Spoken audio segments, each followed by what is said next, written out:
Bon, mes chers amis, j'ai le devoir de conclure nos travaux en traçant quelques pistes qui peuvent nous aider pour les jours qui viennent et les mois. Alors, nous sommes en remue-ménage, ça indique quelle partie du corps nous avons l'intention de faire travailler ici. Et je vous propose d'entrée de jeu, pour réfléchir à la politique, d'élever le regard.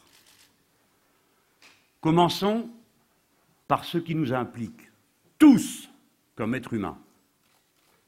La nouvelle de l'été, c'est que le changement climatique a franchi un seuil qui met l'humanité entière au défi de répondre à la question de sa propre survie et de la sauvegarde de son écosystème qui rend la vie possible pour les êtres humains. C'est ça la grande nouvelle et le grand défi pour l'humanité.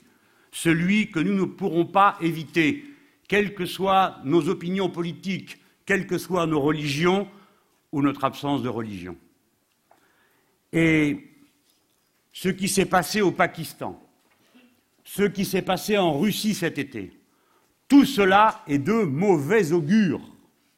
Il est clair que les aléas de la nature sont transformés en catastrophes du fait du modèle d'activité qui est celui des êtres humains, le capitalisme productiviste.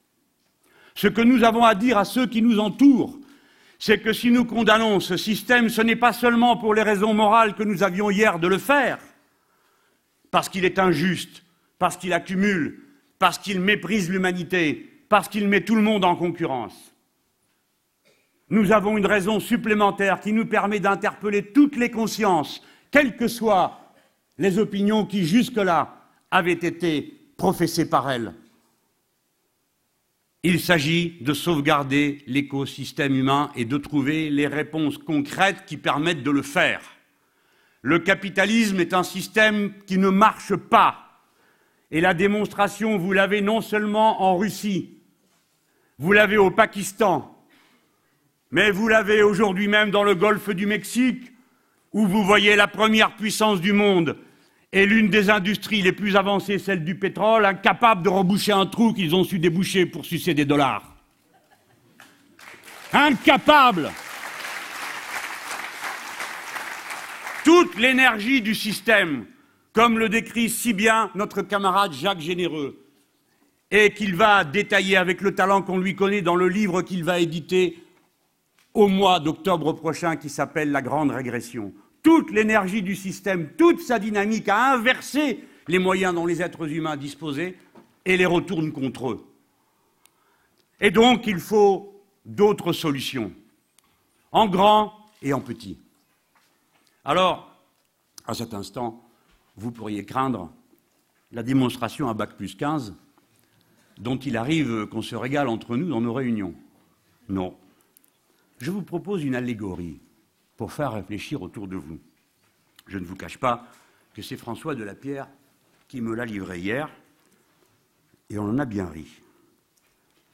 Écoutez, en ce moment, il se passe quelque chose au Chili. Non, ce n'est pas la révolution démocratique. Il y a un groupe de mineurs qui se trouvent sous la terre. Et notre pensée se joint à eux. Quand on les a retrouvés, on leur a passé le téléphone, et la première question qu'ils ont posée, c'est « Est-ce que l'autre équipe de camarades a survécu ?» Dans la difficulté, si telle mésaventure vous arrivait, si vous deviez être enfermé avec d'autres, qu'est-ce que vous préféreriez? L'être avec des mineurs qui pratiquent le collectif, le partage absolument et radicalement égalitaire de ce qui est disponible pour la survie de tous, ou bien est-ce que vous feriez le choix d'élire plutôt la compagnie de traders qui auraient décidé, j'en suis sûr, dès la première heure de se vendre les uns aux autres l'air disponible, de privatiser l'énergie que les mineurs ont mis en commun pour tenir leurs lampes éclairées, et qui, si on leur avait passé le téléphone, auraient immédiatement demandé des nouvelles de leur BMW et proposé la vente des actions qu'ils avaient dans la mine qui les retient. Dans notre vision de l'écologie politique, Et pour répondre au défi qui est posé à l'humanité, nous mettons en avant et faisons nôtres les valeurs du monde du travail. Le collectif et la solidarité plutôt que la concurrence libre et non faussée. Le partage plutôt que l'accumulation. La fraternité plutôt que la discrimination. Et la discipline du collectif humain plutôt que le chacun pour sa gueule, qui est la ligne politique du capitalisme partout. Dans les défis qui nous arrivent, méditant les leçons de cet été de l'infâme feuilleton Woerth-Bettencourt, au-delà de toute politique, nous portons un diagnostic humain et nous regardons cette vieille femme. Nous nous disons, elle ne possède que ce qui peut s'acheter, c'est-à-dire pas l'essentiel. L'amour, elle n'en a pas. Le respect, c'est loufia et couteau porte. Les gens qui l'entourent la roulent. Eh bien, elle peut ne plus savoir si elle possède une ligne, une île, un fleuve, une montagne. Il lui manque l'essentiel, c'est-à-dire l'humain. Et pour nous, le slogan, la réponse à la période que nous vivons, c'est l'humain d'abord. Et c'est pourquoi c'est le socialisme et la République. Alors, il y a des bonnes nouvelles cet été. Grâce à nos camarades boliviens et au gouvernement de la Bolivie, l'ONU a déclaré droit humain cet été le droit pour chaque personne d'accéder à l'eau potable. Eh bien, cet été, nous sommes tous des Boliviens. Nous préférons être aux yeux de l'ONU des Boliviens que des sarkozystes. Non seulement parce que les Boliviens se préoccupent du bien de tous, mais aussi parce que les Boliviens viennent de décider que la retraite doit passer de 65 ans à 58 ans.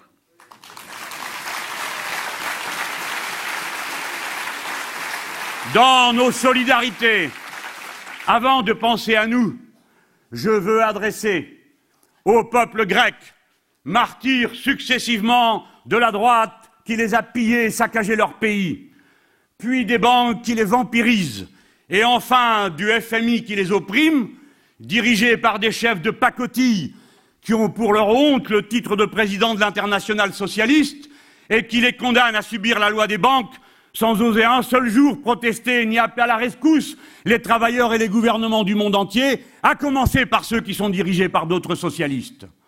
Au peuple grec, notre salut fraternel, notre espérance, et nous lui disons, oui, le jour va venir où le mouvement sera assez puissant en Europe contre cette Europe qui, soi-disant, devait nous protéger et qui aujourd'hui nous accable, mais qui verra les peuples se rassembler pour mettre à l'ordre du jour d'autres règles de fonctionnement, ce qui suppose, pour commencer, que ce point de notre programme soit porté haut, clair et fièrement.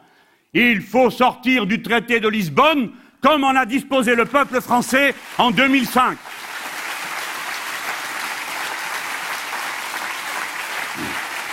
Alors,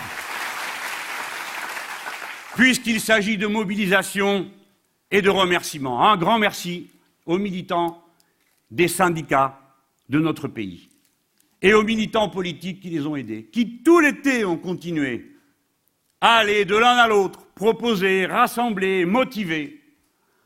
Chers amis, ne vous laissez pas impressionner par les annonces, ni celles qui vous disent que finalement les journées d'action ne servent à rien, ni celles qui vous disent que tout est joué d'avance parce qu'il y aura beaucoup de monde.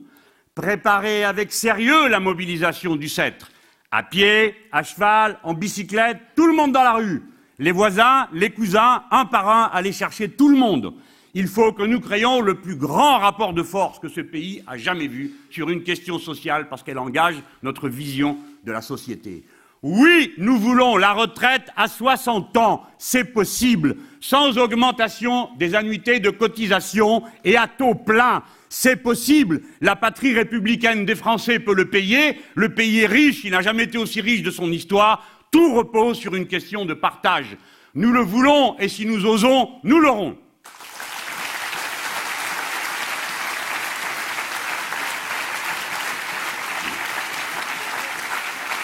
L'été du parti de gauche a été un été actif et studieux. Merci à nos parlementaires qui, à l'Assemblée nationale et au Sénat, avec nos camarades communistes, ont tenu bon pendant que passait en commission la proposition de loi de réforme des retraites. Martine, Marc, Jacques et tous les autres, bravo pour le travail que vous avez fait et pour le projet de loi que vous avez déposé, la proposition de loi que vous avez déposée, qui permet de montrer aux Français qu'une autre solution est possible. Ça m'amène directement au point qui m'implique et qui doit tous nous préoccuper. Amis, il ne suffit pas de protester, il ne suffit pas de dénoncer. Bien sûr qu'il faut le faire, bien sûr qu'il faut maintenir intacte, ardente, la braise de la rébellion. Mais il faut contre-proposer. Nous sommes le parti de la radicalité concrète. Et être concret, ce n'est pas en rabattre. C'est au contraire être réellement et jusqu'au bout révolutionnaire, c'est-à-dire donner la capacité au peuple lui-même de choisir entre des solutions qui soient réellement différentes, car il est notre souverain et notre maître. Nous sommes le parti de la radicalité concrète, et je veux saluer le travail admirable de François Delapierre, sur lequel je me suis défaussé au cours de l'été et à qui j'ai remis des fiches qui n'étaient, il faut bien le dire, pas aussi pertinentes que je l'avais d'abord cru, venant de tous les horizons, regroupant notre travail parlementaire, le travail de nos commissions. Nous marchons vers la mise au point d'un programme qui va, en 300 fiches, être notre contribution au programme partagé que nous allons commencer à rédiger, non seulement avec le Parti communiste dans le cadre du Front de gauche, mais avec tous les citoyens qui voudront bien se regrouper autour de nous. Car ce que nous préparons, ce n'est pas un lifting du vieux monde, c'est un bouleversement en profondeur de la forme des institutions, du partage des richesses et des relations internationales de notre pays, toutes choses qui ne sont possibles qu'avec un peuple conscient, motivé et éclairé. C'est le peuple français qui va faire la différence, mais encore faut-il qu'on lui propose un chemin praticable, qui ne soit pas fait que des yakas, des faucons. Il faut qu'on dise comment on va s'y prendre. Le parti de gauche dit, les yeux dans les yeux, à ceux de droite, qui prétendent que nous n'avons pas de solutions alternatives, que nous croyons disposer des mots assez simples pour leur faire comprendre, même à eux, que notre politique tient en 5 points. Premièrement, nous allons refonder de manière républicaine non seulement les institutions de ce pays, mais la société elle-même.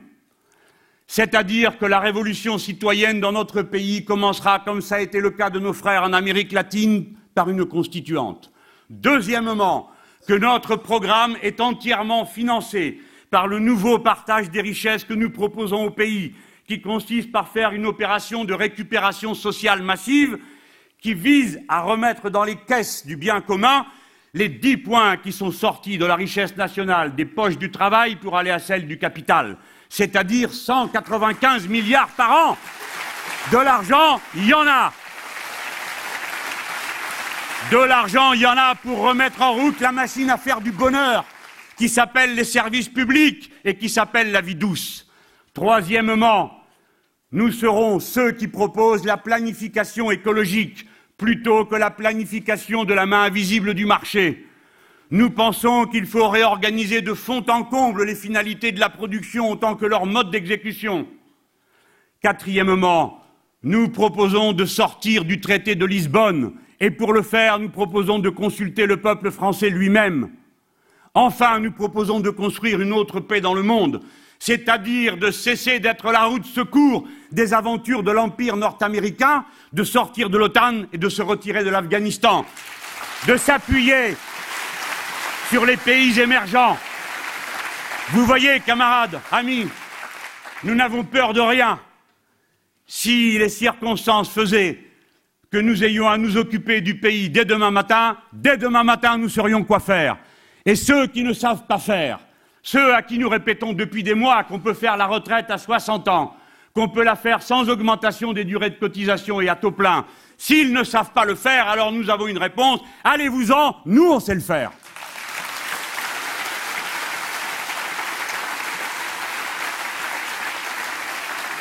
Nous on sait le faire, et on sait mieux faire que cette agitation grotesque cette espèce de gesticulation permanente qui est celle du chef de l'État, dont nous pouvons dire maintenant à ce point où nous voici rendus de son quinquennat, que lui et toute son équipe de bien-pensants, réactionnaires, qui passent leur temps à trier les Français de toutes les manières possibles, entre les grévistes et les non-grévistes, ceux qui ont telle origine et ceux qui ont telle autre, oubliant quelle est la leur parfois, monsieur Hortefeux.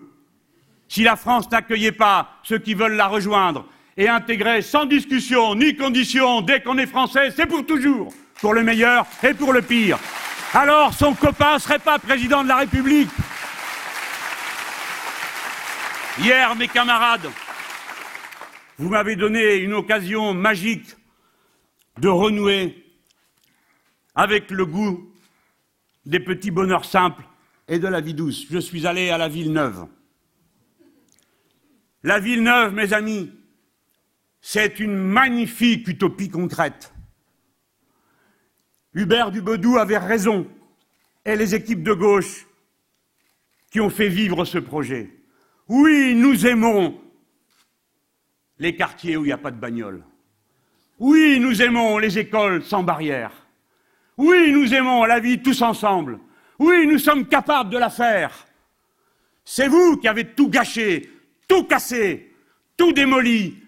Et maintenant, vous jetez les gens les uns contre les autres. C'est votre Carignon, ex-Malfrat, qui a cassé la logique qui était celle des équipes de gauche de cette commune et a inversé toutes les propositions, toutes les méthodes d'action qui s'appliquaient à la Villeneuve. C'est vous qui avez détroussé la caisse de l'État et l'avez vidée, et qui maintenant venez dire que les caisses sont vides et qu'il faut donc se priver davantage, alors que nous connaissons le moyen de les remplir. Mais en vidant les caisses de l'État, vous avez brisé la machine à faire du bonheur. Vous avez supprimé les instituteurs, vous avez supprimé ceux qui s'occupent de santé publique, vous avez supprimé les postes d'éducateurs de rue, les activités des associations, vous avez tout cassé. Et après vous dites qu'il y a des problèmes. Mais où il n'y aurait pas de problème quand il y a 11 000 personnes qu'on abandonne à elles-mêmes, si ce n'était l'action des municipalités, qui tâchent chaque jour de vider la mer avec sa main. Et quoi? Ça tiendrait, paraît-il, au fait qu'il y a dans ce quartier plus d'immigrés qu'ailleurs. Sans doute, mais qui les envoie là? C'est pas eux qu'on demandait. Et puis je vais vous dire une chose, moi. Réfléchissez un instant.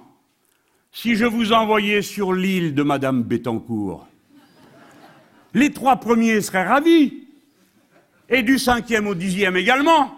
Mais quand vous y seriez 1 millier ou 2 milliers empilés là, ça cesserait d'être un paradis. Vous avez l'art de transformer en enfer les plus belles choses réalisées par le collectif humain. Voilà pourquoi vous êtes des incapables. Incapables. Vous venez et vous roulez les épaules. Vous êtes capables de mettre des hélicoptères qui éclairent les gens la nuit pendant 4 jours, de mettre des Robocop partout. On se demande ce que vous avez dû leur raconter pour qu'ils se comportent comme ça et où ils croyaient qu'ils étaient. Pour ouvrir la porte, il faut mieux sonner que de donner un coup de pied dedans. Surtout quand on veut montrer l'exemple. On ne met pas à terre un père de famille pour le fouiller au motif qu'un de ses enfants a mal agi.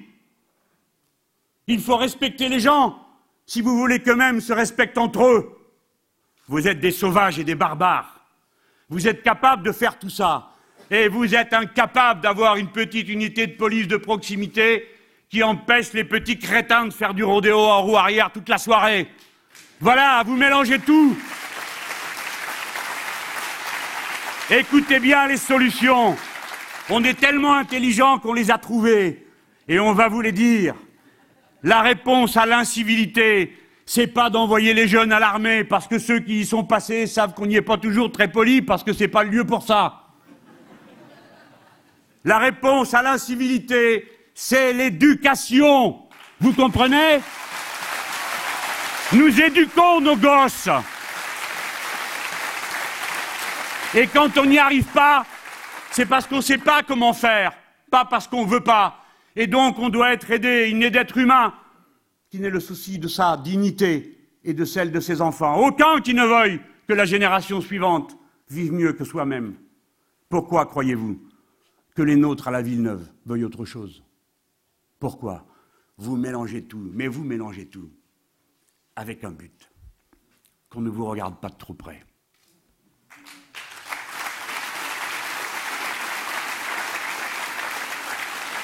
Parce que vous êtes des incapables. Vous êtes incapables d'améliorer la sécurité. Parce que quand on veut améliorer la sécurité des Français, c'est pas au peuple qu'il faut faire la guerre. Avec lui, il faut pactiser. Il faut l'associer aux tâches de maintien de l'ordre public, à condition que l'ordre public soit aussi un ordre social respectable. C'est pas comme ça qu'il faut s'y prendre. Le président de la République devrait dire la vérité. Si vous mettez d'un côté ce qui est de l'incivilité, de la délinquance comme résultat et de la stupidité et de la misère ordinaire, le cœur du problème, c'est qu'il faut faire la guerre à la drogue et au trafic de drogue. Voilà à quoi il faut faire la guerre. C'est eux qui ont alimenté en argent les petites bandes, les petits caïds. C'est eux qui amènent des armes dans ce pays. Il n'est pas vrai qu'on en trouve en vente libre comme des baguettes de pain. Il n'est pas vrai que les gens aient envie de s'armer. C'est eux qui créent ce désordre. C'est eux qu'il faut vaincre. Nous vous demandons de nous donner des chiffres de reconduction à la frontière de trafiquants de drogue plutôt que de ces pauvres malheureux que vous martyrisez et que vous jetez dehors. Mes camarades, la sécurité est une chose sérieuse qui s'accommode mal des gesticulations et des clowneries. Les laxistes sont ceux qui laissent les trafiquants tranquilles, que ce soit ceux de drogue, ceux des êtres humains, et combien d'autres crimes qui sont au point de départ de l'alimentation en argent, des autres méfaits dont nous avons à pâtir. Commencez par régler ça, et le reste, nous, on veut bien s'en occuper. Donnez-nous des sous pour nos associations locales, payez-nous des éducateurs de rue, remettez-nous nos instituteurs, et vous allez voir si on va pas remettre de l'ordre. On remettra de l'ordre, mais ça sera de l'ordre social, de l'ordre pédagogique, de l'ordre humain, pas cette violence barbare que vous voulez imposer au peuple français.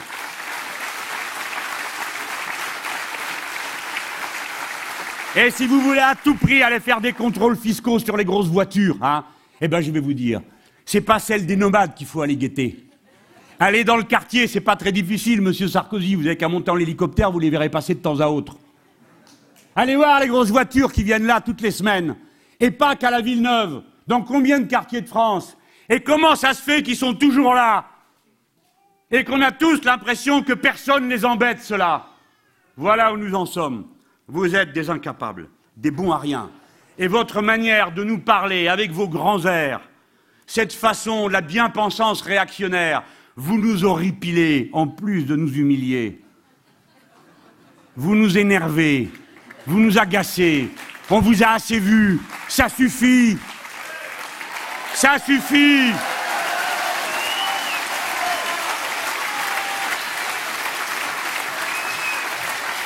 Au lieu d'aller dans les quartiers, dire au père et à la mère de famille qui a déjà tant de mal à s'en sortir, que vous allez encore les punir s'il y en a un qui ne va pas à l'école en supprimant les allocations familiales à tous les autres.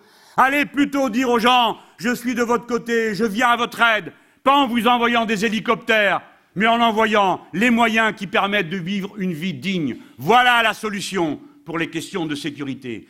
Guerre au grand banditisme qui alimente l'essentiel des réseaux auxquels nous avons affaire. Et paix au peuple, paix sociale au peuple.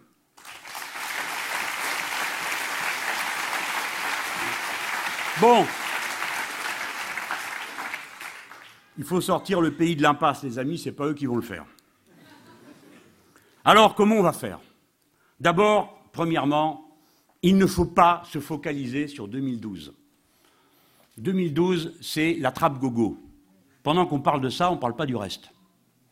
Or, nous ne pourrons gagner en 2012 que si nous appliquons avec sérieux une préparation de longue durée et en profondeur dans le peuple français. S'il y a des efforts à faire, chers camarades, ce n'est pas d'abord avec vos portefeuilles que vous les ferez si c'est nous qui gouvernons. C'est avec votre tête.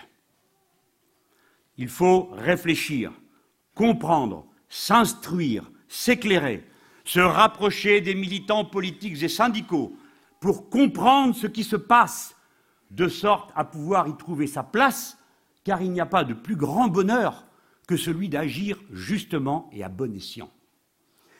Par conséquent, 2012 doit être dans notre tête, puisque ça sera la grande rencontre. Mais nous devons davantage réfléchir à comment nous allons créer la grande force qui va nous permettre de faire de 2012 une étape utile.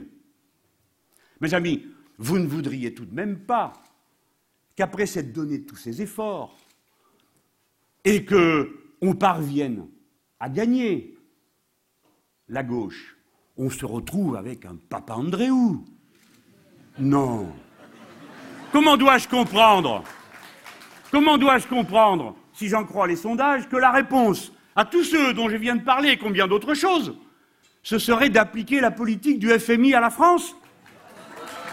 Mais ça ne peut pas être ça. On a mal compris. Ou plutôt, on craint d'avoir compris. Mes amis, ne commencez pas à siffler. Écoutez-moi bien.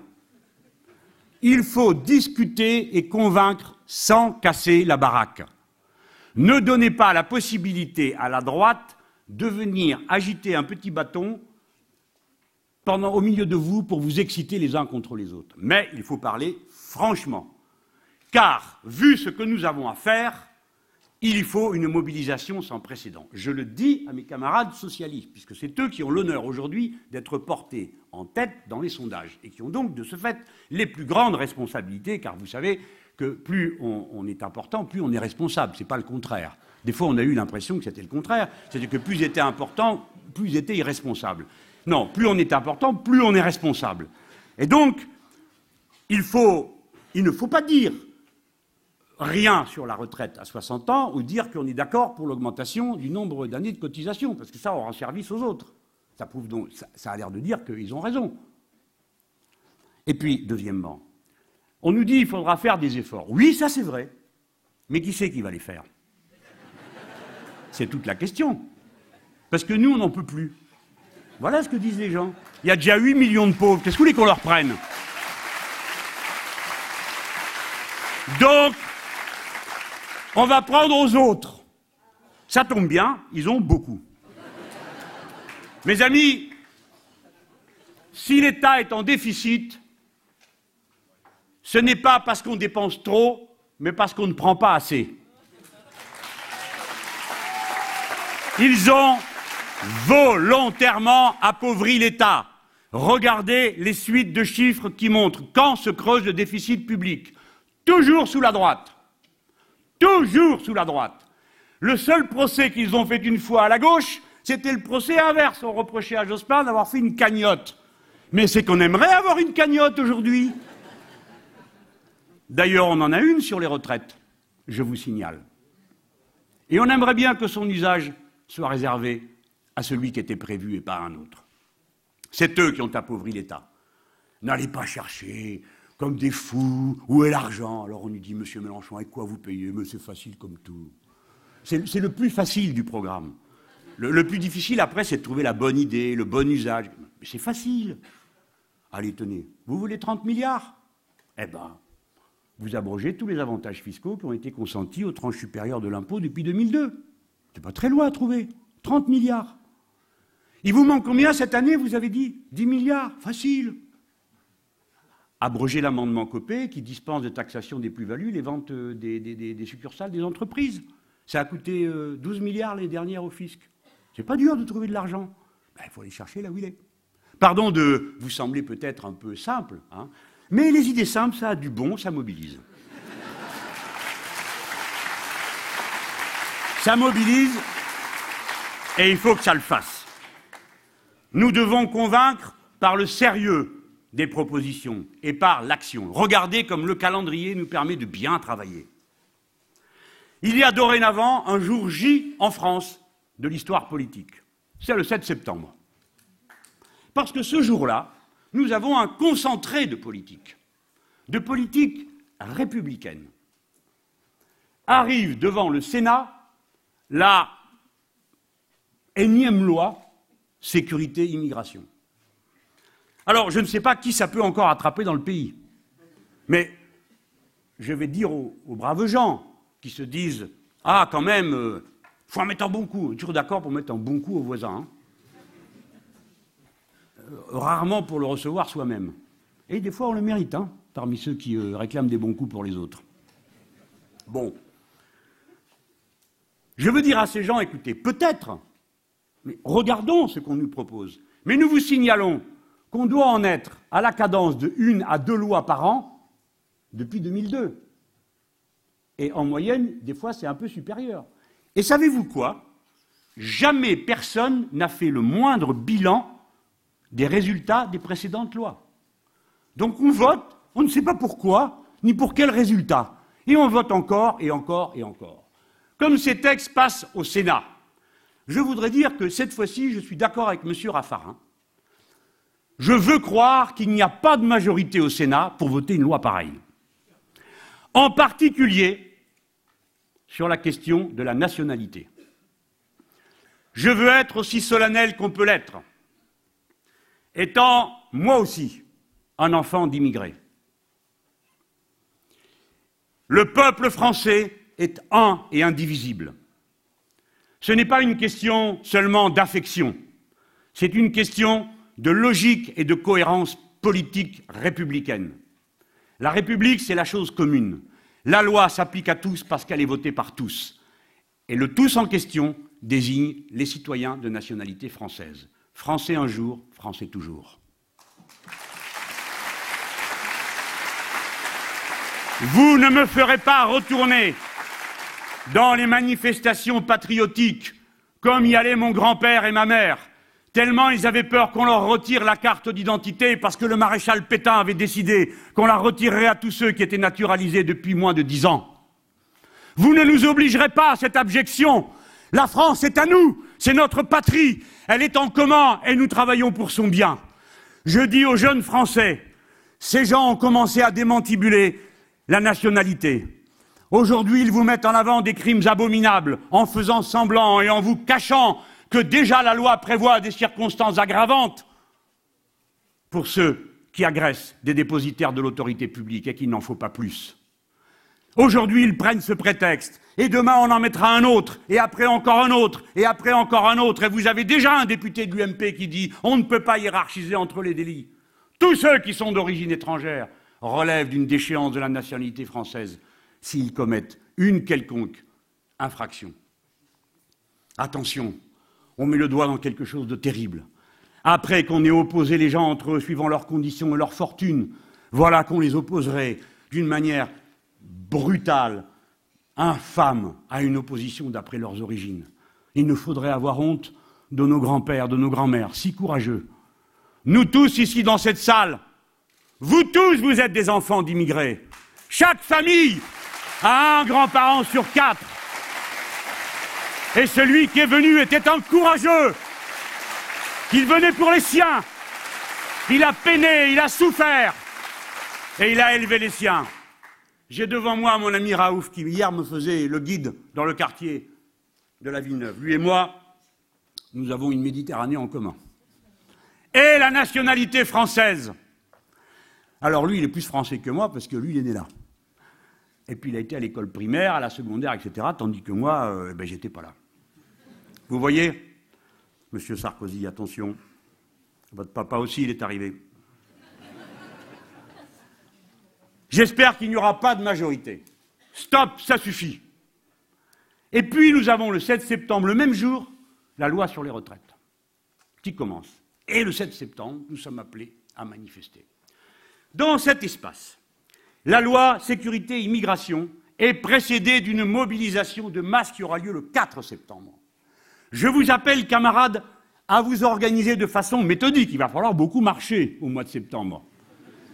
Vous y serez le 4, avec vos drapeaux, vos bannières et tout ce que vous pouvez emmener, pour la grandeur, pour l'amour que nous portons à notre patrie républicaine. Nous voulons montrer au monde que non, la France, ce n'est pas celle qui justifie les remarques de l'ONU. Non, la France, ce n'est pas Sarkozy. Ce sont ces milliers de gens qui disent « nous sommes fiers et heureux de vivre ensemble ».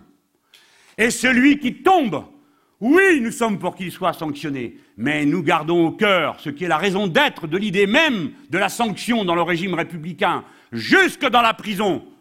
c'est que chaque être peut se relever. Chaque être peut se relever. L'éducation est tout entière là pour le faire. Chaque être porte en lui l'universalité de la condition humaine.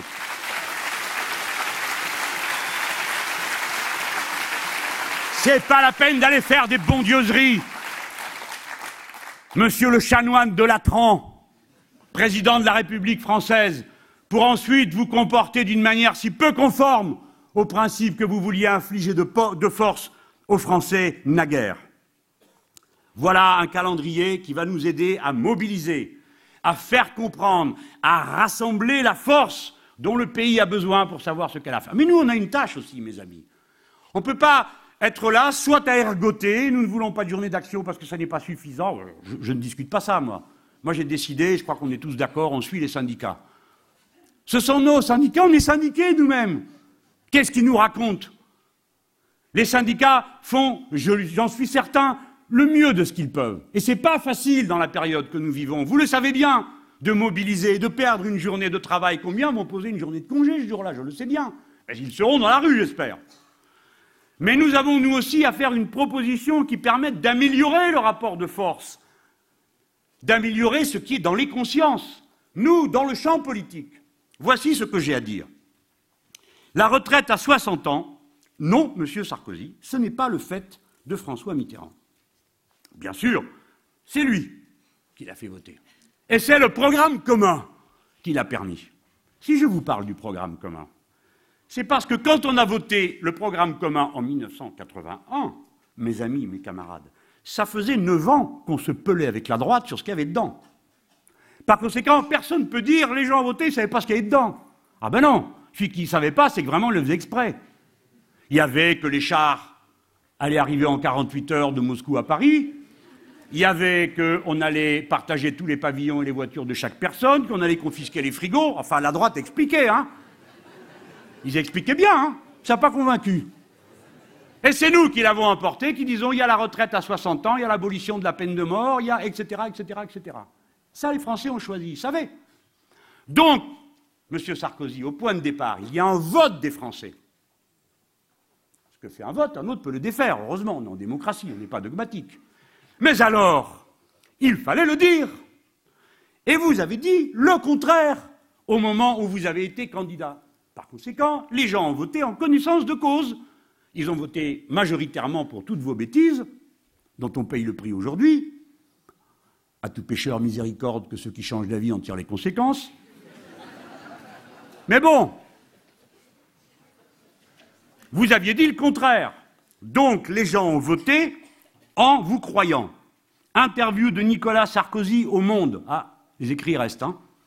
27 janvier 2007. Le droit à la retraite à 60 ans doit demeurer.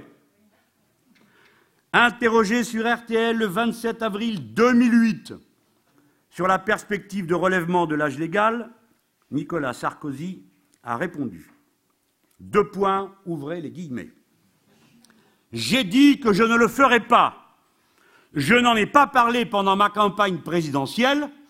Ce n'est pas un engagement que j'ai pris devant les Français. Je n'ai donc pas de mandat pour cela. Eh bien voilà, c'est lui qui le dit.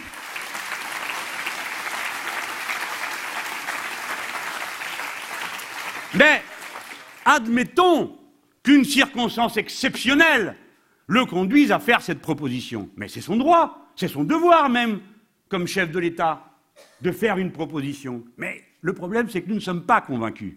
Nous disons le contraire. Nous disons il n'y a pas de raison de faire ce que vous êtes en train de faire. Premièrement, c'est inefficace parce que sur une telle base de collecte des cotisations, le système sera en déficit à nouveau très rapidement. Deuxièmement, on peut procéder autrement, en modifiant l'assiette des cotisations. Troisièmement, l'argent, il est là. Il n'y a pas besoin d'imposer ce martyre supplémentaire que représente pour une masse de Français d'avoir 1 ou 2 ans ou 3 ans de plus à tirer pour avoir la retraite. Parce que pour beaucoup, c'est très très dur, figurez-vous. Et arrêtez de nous saouler avec l'idée que c'est la retraite couperet. Le seul couperet, c'est l'argent. Parce que légalement, depuis la loi de finances de la sécurité sociale de 2008, vous partez à la retraite pratiquement quand vous voulez, vu qu'on ne peut pas vous mettre à la retraite d'office avant 70 ans. Donc arrêtez de parler de cette retraite couperet. Si les gens partent plus tôt ou plus tard, il y a une part sans doute de choix. Permettez-moi de vous dire que le choix est vite fait dans certains métiers, tant ils sont pénibles. Mais le plus souvent, c'est l'argent. Parce que là, je vous parle d'1 ou 2 années de travail de plus pour avoir les trimestres de cotisation, et puis à ceux qui sont au chômage. Et regardez ces ballots.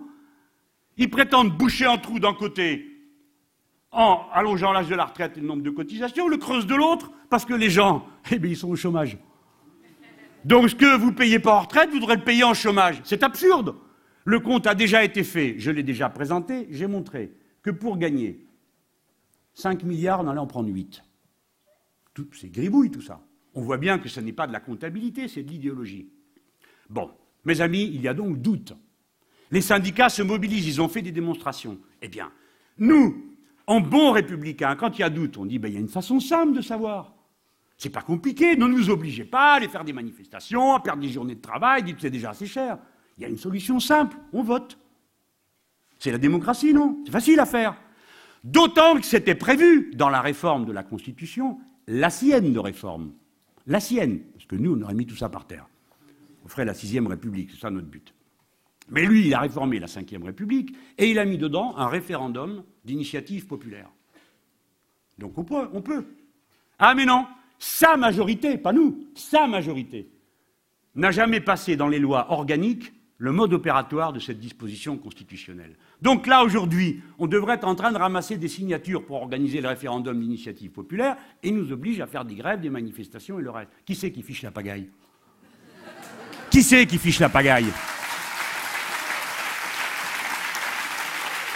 Si vous voulez que les trains circulent le 7 et les autres journées, si vous voulez que les écoles soient ouvertes le 7 et les autres journées, c'est simple, organiser un référendum. Mais qu'est-ce que vous croyez, qu'on aime faire la grève? Ça, c'est les bourgeois qui disent ça. Ils la font jamais, ils ne savent pas ce que c'est. Enfin, sauf les footballeurs, mais bon, les autres, ils ne savent pas. Ils ne savent pas. Ça coûte, c'est dur. Nous, on n'y tient pas. Donc, ce que nous devons, comme je l'ai proposé à la Bellevilloise, au début de la mobilisation des collectifs unitaires pour la retraite à 60 ans, je refais cette proposition au nom du parti de gauche, que le président de la République organise un référendum sur sa réforme, pas la nôtre, la sienne. Il présente la réforme, il explique tout bien dans le texte, on le donne aux Français, ils disent oui ou non. Voilà, ça c'est facile à faire. Et on gagnera tous du temps et on aura une solution démocratique, républicaine, pacifique. Voilà. Alors, mes chers camarades, au point me voilà rendu, pour autant que je retrouve ma page. Vous voyez, il y a solution à tout. Notre premier travail est évidemment de désenvoûter les gens, à qui on dit tous les jours c'est la faute de l'autre, l'étranger, il n'y a plus de sous, il n'y a pas d'argent, attention, le FMI arrive, par la porte, par la fenêtre, bon bref. Non, c'est pas vrai tout ça. On peut, à condition de compter sur la plus grande richesse du pays, c'est son peuple. Le peuple français, il peut tout faire. Il suffit qu'il y ait un chemin clair, tout le monde est prêt. La planification écologique, les principales mesures de conversion de l'industrie, de la production, on sait le faire. Vous savez pourquoi? Parce que ceux qui bossent, ils sont avec nous. C'est les nôtres. Ingénieurs, ouvriers, techniciens, instituteurs, professeurs, tous ils sont là. Et on leur dira, voilà dans quelle direction on va, voilà ce qu'on doit faire. Et maintenant, allez-y, c'est votre boulot, nous on ne sait pas le faire. Ils vont le faire. Comme m'a dit un camarade dans une réunion, ça dépend qui le demande. Eh oui. Je pense qu'il voulait dire aussi comment on le demande. Mais bien sûr qu'on a plus confiance dans les uns que dans les autres. Alors, à nos camarades socialistes, je dis, il ne faut pas que vous vous enfermiez dans vos histoires entre vous. Il faut que vous parliez. Non, mais vous avez le droit, nous on s'en moque pas, on a aussi nos histoires, mais ça à notre proportion, quoi. Comme on est plus petit, nos histoires sont plus petites. Mais nos ambitions sont plus grandes.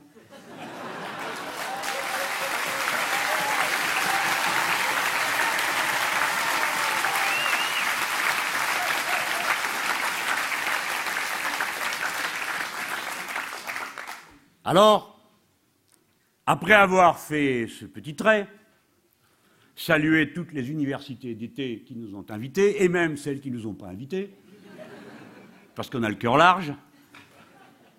Nous disons qu'il ne faudra pas compter sur nous pour marcher au fouet. Regardez bien notre cou. Il n'y a pas de trace de laisse.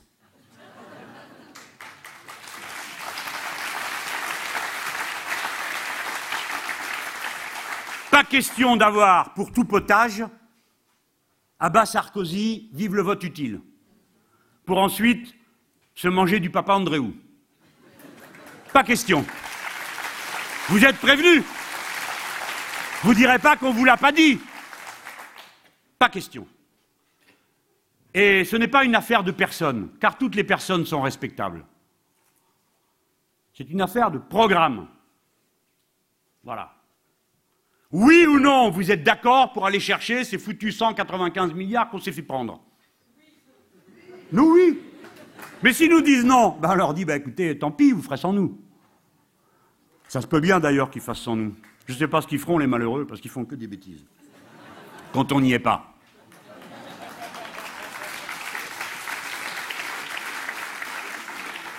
Mais après avoir été piquant, et même peut-être dans mon propos à cet instant un peu arrogant, je voudrais dire que nous devons aussi balayer devant notre propre porte. Nous ne pouvons pas nous contenter d'être les plus intelligents de la bande. Si nous ne sommes pas capables, nous, l'autre gauche, la gauche qui veut affronter le capitalisme productiviste et l'éradiquer de la société humaine, si nous ne sommes pas capables d'avoir un programme partagé et des candidatures communes, nous aurons le plus grand mal à être entendus et même seulement à être respectés. Parce que les Français, ils nous demandent d'être sérieux. Sérieux, responsables, capables de gouverner le pays, avec des solutions concrètes. Donc, nous devons être la radicalité concrète. Et on peut commencer tout de suite à le faire. Quand je vois le président de la communauté des lacs de l'Essonne, notre camarade Gabriel Amar, qui réalise la régie publique de l'eau, il fait la démonstration qu'on peut maintenant commencer à s'affronter au grand capital sous sa forme la plus concentrée, qui sont les grandes compagnies de l'eau. Alors, il faut le faire partout, il faut faire la gauche par l'exemple, aujourd'hui, avec les positions politiques que les citoyens nous ont confiées dans les municipalités. Nous pouvons faire la démonstration aujourd'hui, par nos énergies militantes, notre rassemblement et notre programme, que demain, on peut gouverner le pays. Voilà. C'est pas compliqué, même si vous faites l'addition des sondages qui nous créditent les uns les autres, y compris ceux qui ne sont pas candidats, de tel ou tel score. Quand vous faites le total, vous voyez bien qu'on partirait là aujourd'hui en étant la troisième force politique du pays si nous étions unis. Bon sang, qu'est-ce qui empêche qu'on s'unisse à la fin? Ça fait 2 fois qu'on essaye. Qu'est-ce qu'on peut faire de plus?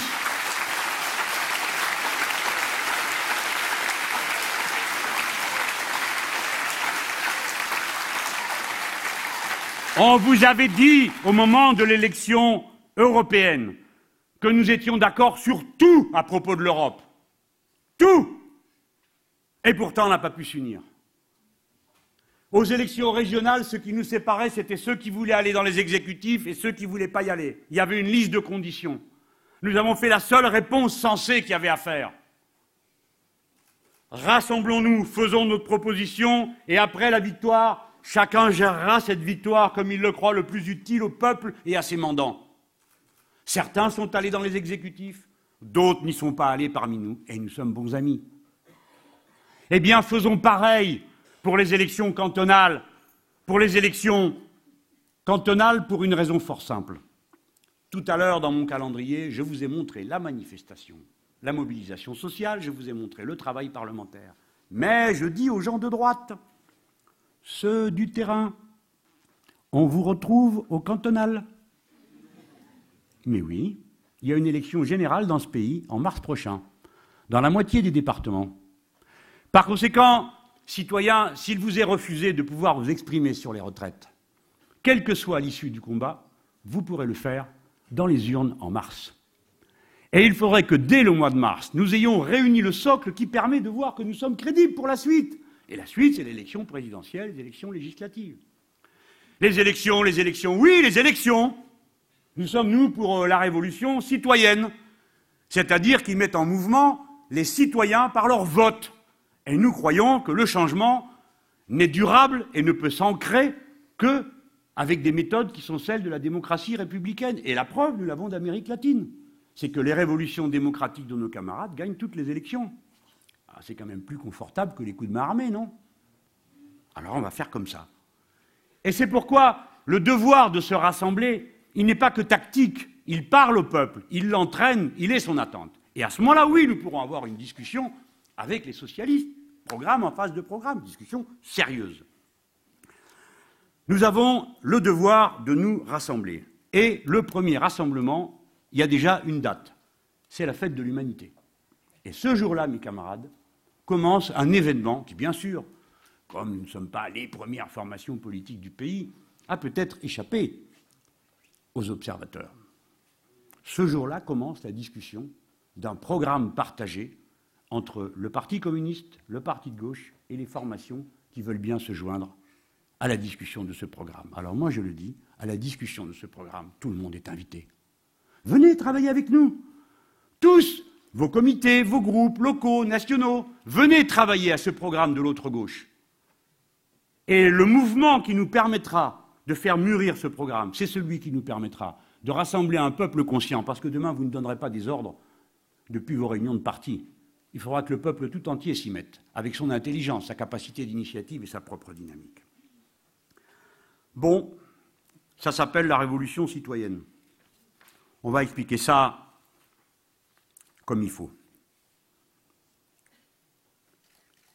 Évidemment, cet été, vous savez, la vie commune a beaucoup perdu. Bon, nous sommes des gens qui venons se réunir, nous travaillons, nous sommes des citoyens conscients.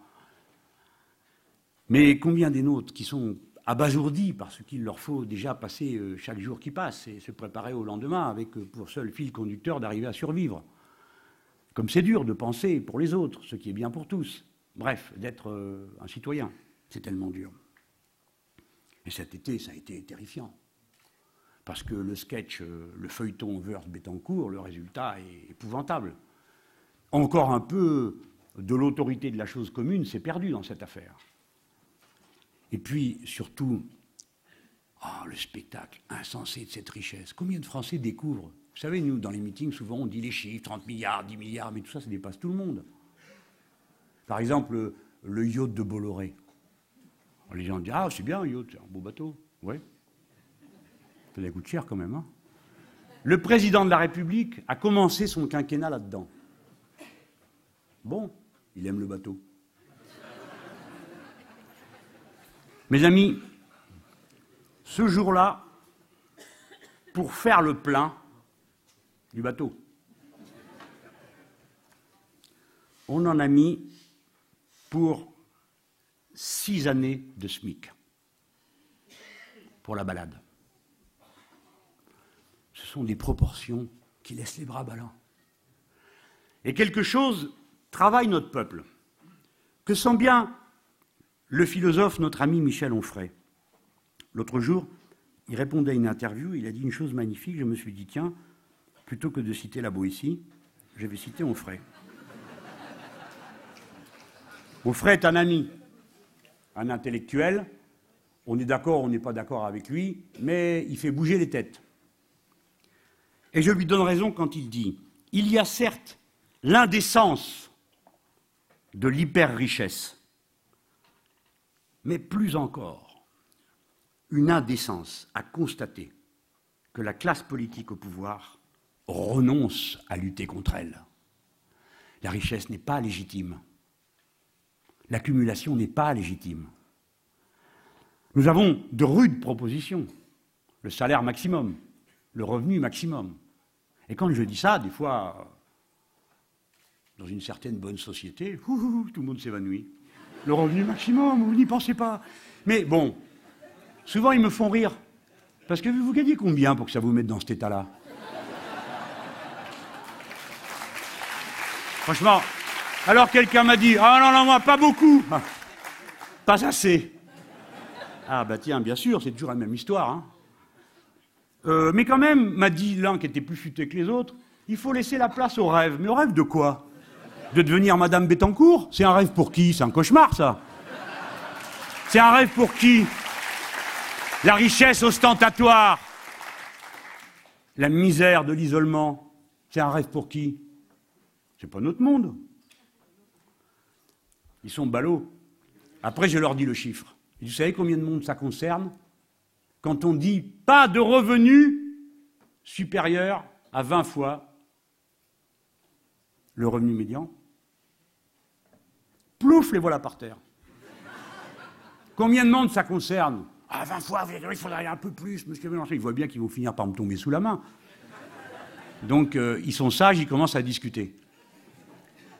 Eh bien, c'est 0,01% de la population. Les hyper riches, ils sont 6 000. Leurs revenus ont augmenté de moitié au cours des 7 dernières années. Et vous, pendant ce temps-là, vos payes, dans le meilleur des cas, c'est plus 4%. Et le point de départ, c'est pas le même.